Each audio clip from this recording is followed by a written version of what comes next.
परी की नजर एक खूबसूरत पक्के हुए पीले और रसीले खरबूजे पर पड़ी जो बील से झूल रहा था।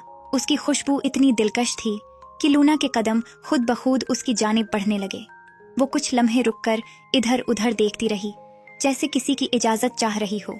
लेकिन जब आसपास कोई न देखा और खरबूजे की दिलकशी ने उसे बेइख्तियार कर दिया, तो आखिरकार उसने हाथ बढ़ाया और खरबूजा बेल से तोड़ लिया।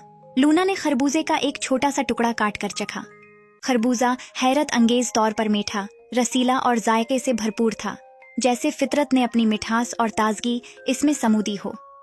लूना के लब्बों पर मुस्कुराहट आई और वो खरबूजे की मिठास में खो गई। हर नवाला उसे बाग की खुशबुओं और फवारे की मौसीकी से मजीद करीब ले जा रहा था। ये बाग एक जालिम जादूगरनी का था और उसने लूना को अपने बाग से फल चुराकर खाते हुए देख लिया था। कौन हो तुम और मेरे बाग में यहाँ क्या कर रही हो? मैं तो बस ऐसे ही यहाँ आ गई थी, मुझे नहीं मालूम था कि ये बाग आपका है। गुस्ताख परी, तुम्हें अब इसकी कड़ी सजा भुगतनी होगी।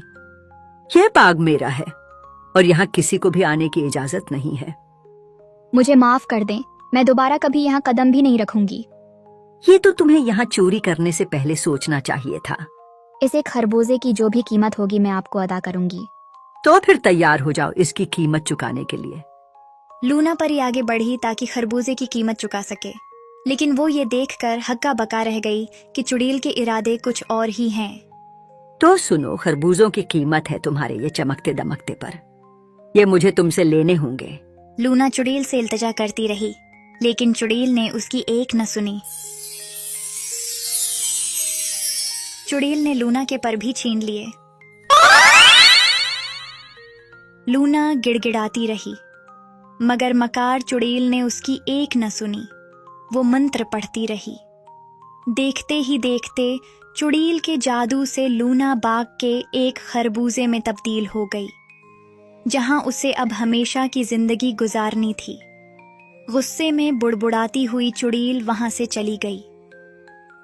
इस वाक़े के बाद से लूना परी दोबारा कभी किसी को दिखाई न दी।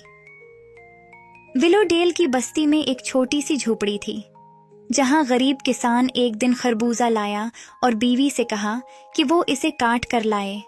बीवी ने धीमे धीमे खरबूजे को काटना शुरू किया।